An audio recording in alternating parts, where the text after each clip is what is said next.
Los 86 túneles del Chepe. El tramo que los maquinistas cruzan en silencio. El ferrocarril Chihuahua al Pacífico, conocido cariñosamente por locales y viajeros como el Chepe, es mucho más que una de las obras de ingeniería ferroviaria más impresionantes del mundo. Es un dragón de acero que avanza estoico a través de las formidables barrancas del cobre en la Sierra Tarahumara. En su serpenteante recorrido de más de 650 kilómetros entre Chihuahua y Sinaloa, el tren se enfrenta a una orografía que durante décadas pareció indomable, obligando a sus constructores a perforar la roca viva para abrirle paso. El resultado de esta titánica labor son 37 puentes y exactamente 86 túneles. Sin embargo, más allá de la hazaña técnica que representan estas oscuras cavidades en la montaña, existe un tramo particular, un rosario de túneles consecutivos, que guarda un misticismo especial. Es el tramo que los maquinistas, los veteranos del riel, cruzan en absoluto silencio. El peso de la montaña y la memoria. Para el turista, atravesar los túneles del Chepe es un espectáculo de luces y sombras. Un momento de emoción donde el paisaje espectacular desaparece de golpe para dar paso a la oscuridad absoluta, solo para reaparecer minutos después con una vista aún más vertiginosa. Pero para quienes conducen la pesada locomotora, el significado es profundamente distinto. El silencio en la cabina no es producto de una regla escrita en ningún manual de operaciones de Ferromex, sino un pacto de respeto no verbalizado que ha pasado de generación en generación de ferroviarios por tres razones fundamentales. Concentración extrema. La ruta exige una pericia técnica absoluta. Los túneles más largos y curvos, como el famoso túnel de El Descanso, de más de 1.8 kilómetros de longitud, desorientan los sentidos. En la oscuridad, el maquinista debe escuchar el canto de las ruedas sobre el metal y sentir la vibración del motor, para asegurar que el tren mantenga la tracción y la velocidad adecuadas en pendientes pronunciadas. Respeto a la sierra. En la cosmovisión local y en el corazón de quienes recorren la ruta a diario, la Sierra Madre Occidental tiene vida propia. Guardar silencio es una forma de pedir permiso a la montaña para atravesar sus entrañas de piedra. Homenaje a los caídos.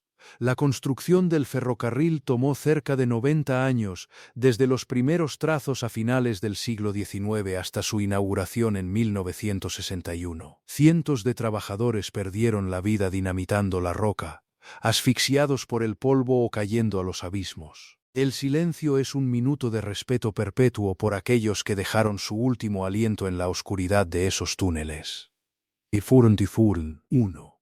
La montaña que nadie había perforado así. Antes de que existiera un solo túnel, existía un problema que ningún ingeniero mexicano había resuelto antes. ¿Cómo cruzar una sierra de más de 2000 metros de altura sin rodearla por completo? A finales del siglo XIX, cuando se planteó por primera vez unir Chihuahua con la costa del Pacífico, la Sierra Tarahumara era el obstáculo que las compañías extranjeras preferían evitar.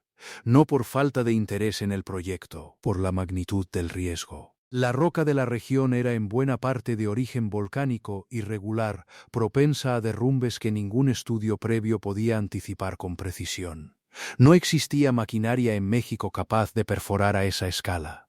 Todo tendría que resolverse sobre la marcha, con la tecnología limitada de comienzos de siglo y una geografía que no perdonaba errores de cálculo. El terreno plano, hacia el norte y hacia la costa, no representaba mayor dificultad. Ahí se podían tender rieles como en cualquier otra parte del país. El problema estaba en el centro del trazado, donde la Sierra Madre Occidental se levanta como una pared de piedra entre el altiplano y el mar. Cruzarla en línea recta era imposible. Había que perforarla, tramo por tramo, montaña por montaña, sin saber de antemano qué tipo de roca aparecería del otro lado de cada barreno. Los primeros estudios topográficos de la zona, realizados a finales del siglo XIX, mostraban un desnivel de más de 2000 metros entre Chihuahua y la costa de Sinaloa. Ningún ferrocarril mexicano había intentado salvar una diferencia de altura semejante. Las vías que ya existían en el país conectaban ciudades sobre terreno relativamente uniforme. Lo que se planteaba aquí era distinto. Una línea que subiera hasta casi 2400 metros cerca de Divisadero, y que después bajara, en un tramo relativamente corto, hasta el nivel del mar. Para lograrlo no bastaba con tender rieles sobre la superficie. Había que meterse dentro de la montaña, excavar, sostener el techo de roca con revestimientos improvisados, calcular, sin instrumentos modernos, en qué ángulo debía inclinarse cada túnel para que el agua de lluvia no se acumulara adentro y debilitara la estructura con el tiempo. Ningún ingeniero involucrado en el proyecto original tenía experiencia previa en una obra de esa escala. Se aprendería a perforar montañas perforando montañas. Cada túnel terminado sería, al mismo tiempo, la prueba de que el siguiente era posible y la advertencia de todo lo que podía salir mal. Esa era la apuesta desde el inicio, no construir una vía más. Construir 86 agujeros en piedra sólida, uno por uno, sin garantía de que la sierra lo permitiera. Sogeltoso. 2. Owen, el ingeniero que soñó con una colonia socialista. En 1880, el entonces presidente de México, el general Manuel González, entregó una concesión ferroviaria a un hombre que no buscaba solamente construir una vía, buscaba fundar una utopía. Albert Kinsey Owen era un ingeniero estadounidense proveniente de una colonia socialista establecida en New Harmony, Indiana. Su idea no se limitaba a tender rieles entre el interior de México y el Pacífico. Owen imaginaba que ese ferrocarril serviría de columna vertebral para nuevas comunidades organizadas bajo principios cooperativos, distintas a cualquier cosa que existiera entonces en el país. La línea conectaría Topolobampo, en las costas de Sinaloa, con el interior de Chihuahua, y desde ahí, en teoría, hasta ciudades del centro de Estados Unidos. El proyecto tenía visión, no tenía dinero suficiente ni el tiempo que la sierra exigiría. Owen dedicó años a promover su concesión entre inversionistas estadounidenses, la mayoría atraídos más por el ideal utópico que por un plan de negocios sólido. Se fundaron pequeños asentamientos en Topolobampo bajo esos principios cooperativos, pero la construcción de la vía avanzaba a un ritmo mínimo. El terreno costero era relativamente sencillo. El problema, otra vez, era la sierra que separaba la costa del interior. Ahí el proyecto de Owen simplemente se detenía. Para 1897, con el financiamiento agotado y la obra prácticamente estancada, Owen firmó un nuevo contrato, esta vez con la Secretaría de Comunicaciones y Obras Públicas del gobierno mexicano, para construir una línea que iría de Ojinaga, en Chihuahua, hasta Topolobampo, pasando por poblaciones como Ciudad Guerrero. Ese contrato sería la base legal de lo que más tarde se convertiría en el ferrocarril Chihuahua al Pacífico. Pero Owen no sería quien completara la obra. Los años transcurridos, el capital insuficiente y la magnitud del reto que representaba la sierra terminaron por superar tanto su presupuesto como su tiempo de vida activa en el proyecto. Owen puso la primera piedra legal y el primer trazo sobre el papel. La ejecución real, la que tendría que enfrentar la montaña palmo a palmo, quedaría en manos de otros. Lo que Owen dejó, sin embargo, no fue poca cosa. Dejó una concesión vigente, un trazo aproximado, y la certeza de que el gobierno mexicano estaba dispuesto a apostar por una vía que cruzara lo que nadie más quería cruzar. 11 Prunche Freresetin Levy los primeros, 94 kilómetros. En 1897, dos empresarios con más peso político y más capital que Owen retomaron la concesión. Enrique Krell y Alfredo Spenlev fundaron la compañía Chihuahua al Pacífico y lograron algo que Owen no había conseguido en más de una década: avanzar de forma sostenida. Entre el 25 de marzo de 1898 y marzo de 1900, la nueva compañía construyó 1904 kilómetros de vía entre Chihuahua y Miñaca. La línea se inauguró formalmente el domingo 20 de mayo de 1900. Para los estándares de la época era un logro considerable. Para lo que faltaba, apenas era el principio. Ese primer tramo corría, en su mayor parte, sobre terreno relativamente accesible. No exigía perforar la sierra en su punto más cerrado. Era la parte del trazado que cualquier compañía ferroviaria con recursos moderados podía completar sin enfrentarse todavía al obstáculo mayor. Krell entendía esto. Como político influyente en Chihuahua y como empresario con intereses en la región, sabía que consolidar ese primer avance le daría legitimidad frente al gobierno federal y frente a futuros inversionistas para lo que vendría después. Lo que vendría después era la sierra misma. Desde Miñaca hacia el sur y el oeste, el terreno dejaba de ser una planicie manejable y se convertía en un laberinto de cañones, desniveles abruptos y roca que ningún estudio previo había cartografiado con precisión suficiente. Ahí, los 194 kilómetros ya construidos no servían de referencia técnica. Cada metro adicional exigiría un tipo de ingeniería distinto: perforación, no simple tendido de rieles. Creel y Spendlove habían resuelto la parte que se podía resolver con los métodos ferroviarios convencionales de la época. Habían demostrado que el proyecto de Owen, abandonado a medias, sí podía convertirse en una vía funcional.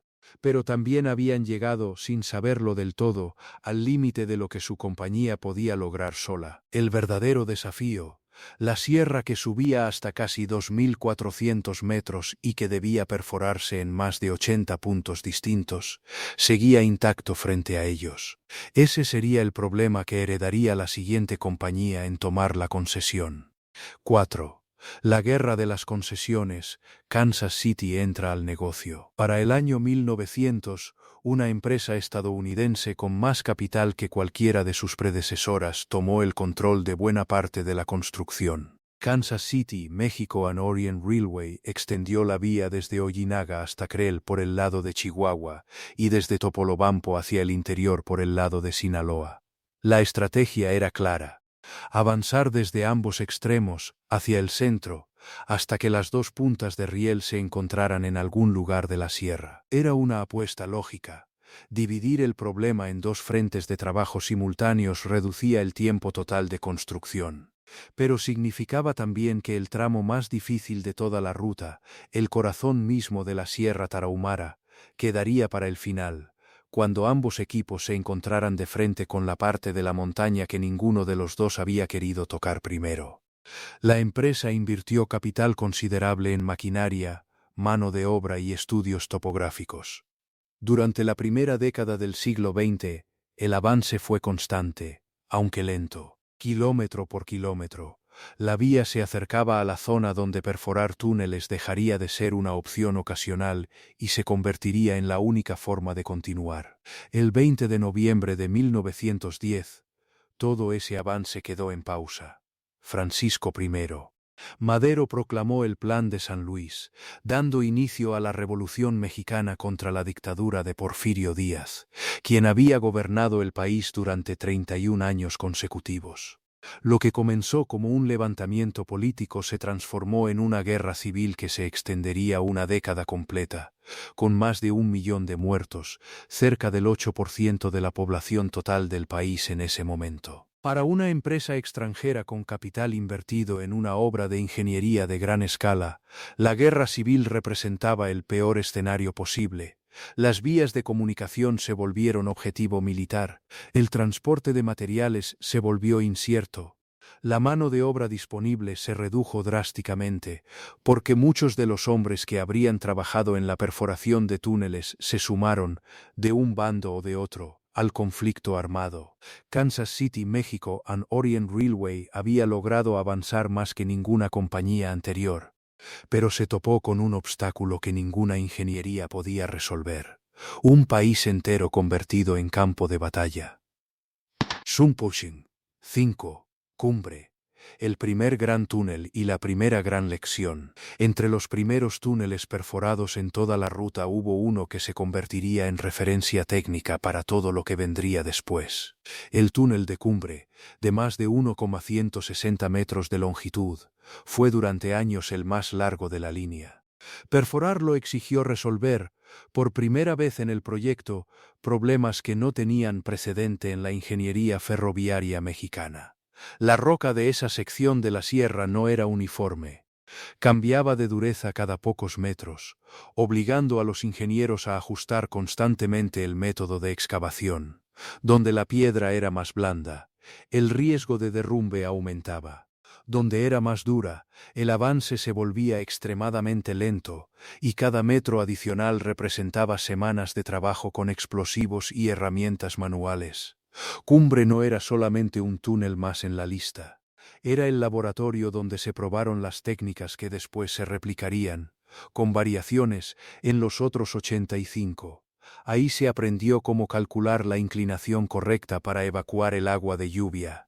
Ahí se aprendió cuánto revestimiento necesitaba la roca más inestable para no ceder con el paso del tiempo. Ahí, también, se aprendió cuánto podía tardar realmente perforar 1 kilómetro de montaña sólida, una cifra que obligó a recalcular los tiempos estimados para el resto del proyecto. Décadas más tarde, cuando el tráfico de trenes por la línea aumentó, la lección de Cumbre se repitió de una forma distinta. Entre 1962 y 1963, ya con la línea completa en operación, se construyeron 2 túneles paralelos junto al original, los túneles número 4 y número 5. El viejo Cumbre, el que había servido de prueba original, pasó a numerarse como 4A y se reservó como vía de escape, un espacio de seguridad para maniobras de emergencia. Con la incorporación de estos 2 nuevos túneles, la numeración de los túneles originales del 5 al 9 tuvo que correrse un lugar hacia adelante. Cumbre había dejado de ser solamente un túnel. Se había convertido en el punto donde la ingeniería del proyecto completo se puso a prueba por primera vez, y donde quedó claro que cruzar la sierra no sería una obra terminada de una sola vez, sino un trabajo que se seguiría ajustando durante décadas. 6. Las décadas perdidas. La sierra detiene la revolución. Entre 1910 y 1940, el proyecto avanzó a cuentagotas. La Revolución Mexicana no solo detuvo la economía del país entero, detuvo también la maquinaria, los fondos y la mano de obra especializada que la perforación de túneles exigía. Los tramos que ya estaban construidos, tanto por el lado de Chihuahua como por el lado de Sinaloa, quedaron aislados entre sí, sin conexión posible a través de la sierra. Un pasajero que quisiera cruzar de un extremo al otro de la ruta tendría que hacerlo, durante esas 3 décadas, por caminos de tierra, no por riel. La vía existente servía para transporte local, en tramos cortos, pero no cumplía todavía la función original con la que se había concebido: unir el interior del país con el Pacífico. Kansas City, Mexico and Orient Railway, debilitada financieramente por la inestabilidad política y por la dificultad para operar una obra de esa magnitud en medio de un país en guerra civil, no tenía capacidad para retomar la construcción al ritmo anterior. Los túneles pendientes en la parte más difícil de la sierra permanecieron sin perforar. La montaña en su tramo más cerrado seguía intacta. Durante esos años el enfoque del país estaba en otra parte: reconstruir instituciones políticas, estabilizar un gobierno tras otro, consolidar un ejército nacional. Un proyecto ferroviario de infraestructura, por ambicioso que fuera, quedaba relegado frente a las urgencias inmediatas de un país que apenas terminaba de contar a sus muertos. Para cuando la fase más violenta de la revolución terminó, hacia 1920, la compañía responsable de la obra ya no tenía la fuerza financiera de 2 décadas atrás. Los tramos construidos entre 1910 y 1914, como la línea Temosachi-Casas Grandes completada por el Ferrocarril del Noroeste de México, quedaron integrados parcialmente al proyecto, pero sin el impulso necesario para terminar lo que faltaba. La sierra había ganado tiempo, no por su propia dureza geológica, sino porque el país que intentaba perforarla estaba ocupado sobreviviéndose a sí mismo. 7. El gobierno federal toma el control. En 1940, el ingeniero Ulises Irigoyen impulsó ante el gobierno mexicano la idea de retomar y terminar lo que las empresas extranjeras habían dejado inconcluso durante casi 3 décadas. Ese mismo año, el Estado mexicano adquirió los derechos de Kansas City, Mexico and Orient Railway. La decisión cambió la naturaleza del proyecto por completo. Lo que había sido, desde Owen hasta Kansas City, un negocio privado sostenido por capital extranjero, se convirtió en una obra de Estado. Eso significaba presupuesto público, pero también significaba presión política. Un gobierno que anunciaba la conclusión de un ferrocarril transcontinental no podía darse el lujo de abandonarlo otra vez, como había ocurrido con administraciones anteriores. En mayo de 1952, el gobierno tomó posesión también de la línea que operaba The Mexican Northwestern Railway. Y en 1955, ambas adquisiciones se fusionaron formalmente bajo un nuevo nombre: Ferrocarril Chihuahua al Pacífico, SADCV. Por primera vez desde que Owen firmó su concesión original en 1880, todo el proyecto quedaba bajo una sola administración, con respaldo financiero estable y con un mandato político claro: terminarlo. Entre 1940 y 1954 se perforaron los túneles numerados del 5 al 17. Un avance considerable después de 3 décadas de estancamiento casi total. Pero el tramo más difícil de la sierra, el que separaba lo ya construido de la conexión final con la costa, seguía pendiente. Esa parte exigiría no solamente presupuesto, sino una velocidad de ejecución que ninguna etapa anterior del proyecto había alcanzado. El gobierno federal entendía que el reloj político jugaba en su contra. Cada año adicional sin terminar la obra era un año más en el que el proyecto podía convertirse, otra vez, en promesa incumplida. La diferencia esta vez era que el Estado tenía algo que ni Owen ni Kansas City habían tenido nunca: la capacidad de sostener el gasto durante el tiempo que la sierra exigiera, sin depender de que el proyecto fuera rentable de inmediato. Esa decisión, tomada en 1940, sería la que finalmente pondría fecha de término a una obra que llevaba 60 años esperando terminarse.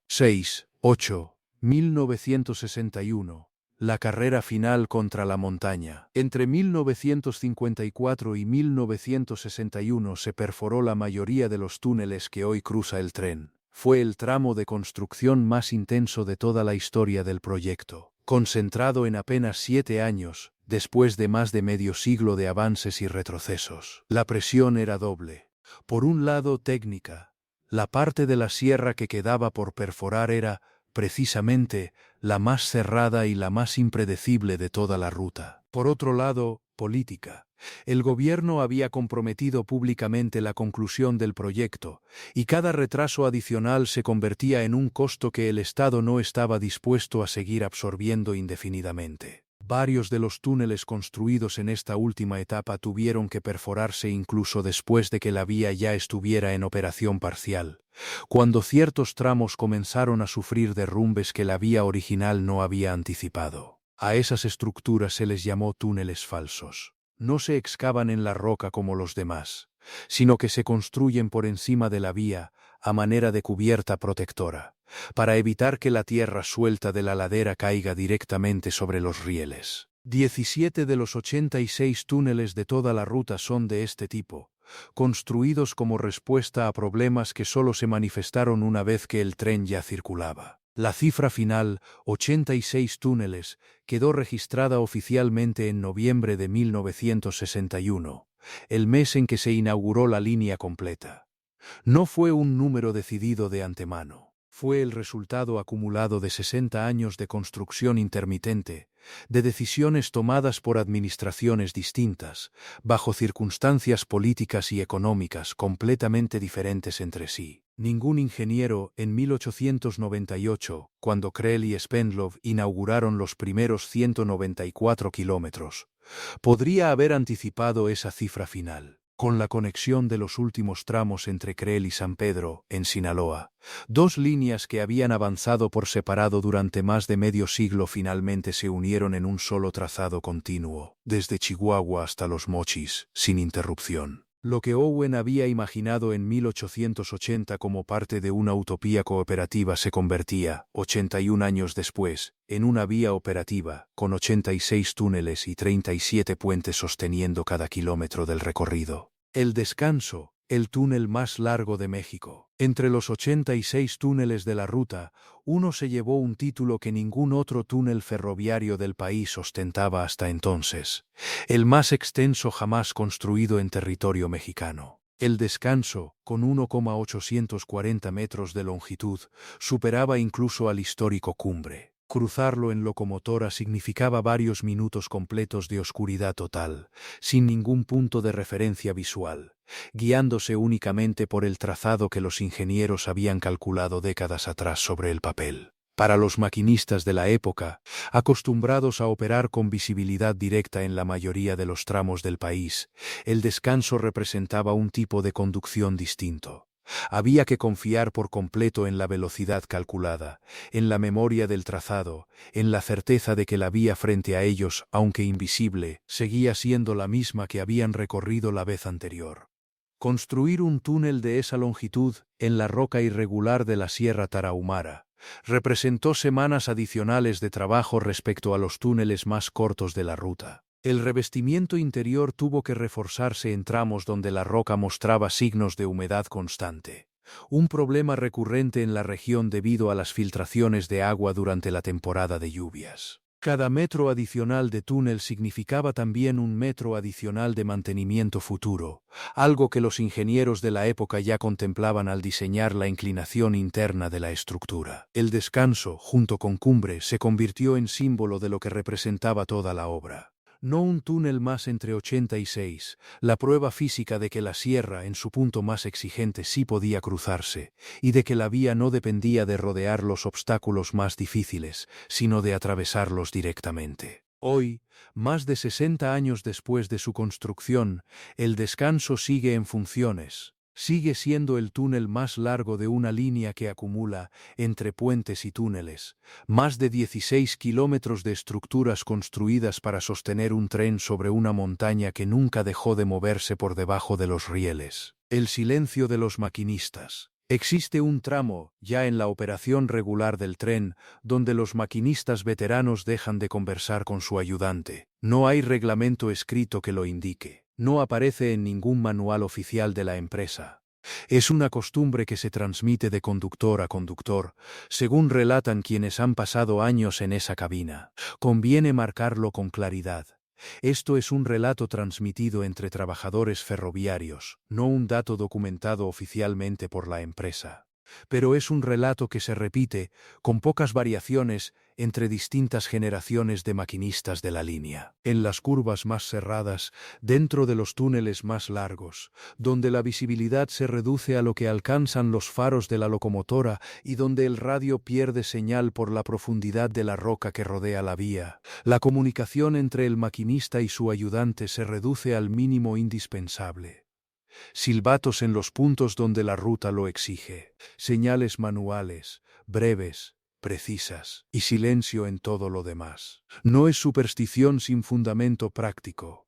Cruzar un túnel de más de 1000 metros de longitud, en una curva cerrada, exige una concentración distinta a la de manejar sobre terreno abierto. Cualquier distracción, cualquier conversación que reste atención al sonido del motor, o a la velocidad calculada para ese tramo específico, representa un riesgo que en otras partes de la ruta simplemente no existe con la misma intensidad.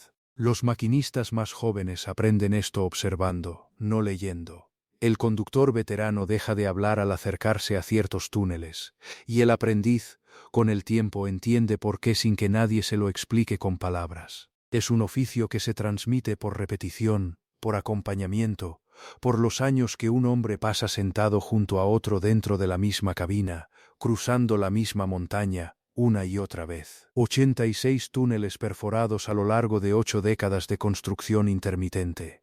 Y en algún punto de ese trazado, sin que ninguna acta oficial lo registre, una costumbre de silencio que ningún ingeniero planeó, pero que la montaña, de alguna forma, terminó imponiendo. Otro.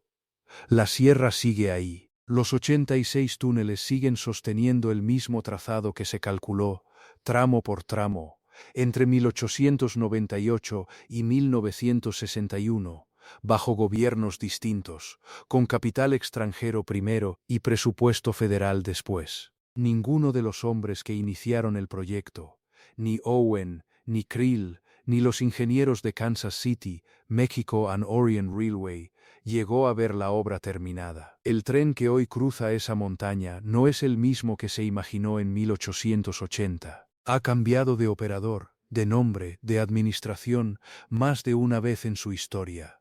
Pero el trazado, la sucesión exacta de curvas, puentes y agujeros perforados en la roca, sigue siendo, en lo esencial, el mismo que se decidió durante aquellas décadas de construcción interrumpida. Los maquinistas que hoy cruzan el descanso o se acercan a cumbre no piensan, probablemente, en Owen ni en la Revolución Mexicana ni en la nacionalización de 1940.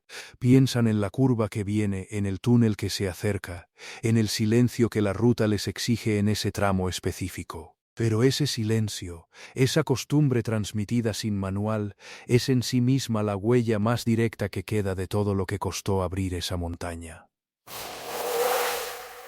86 túneles, 37 puentes, y una vía que sigue funcionando más de 60 años después, sostenida por decisiones que se tomaron bajo presión, con información incompleta y que nadie, en su momento, podía garantizar que funcionarían.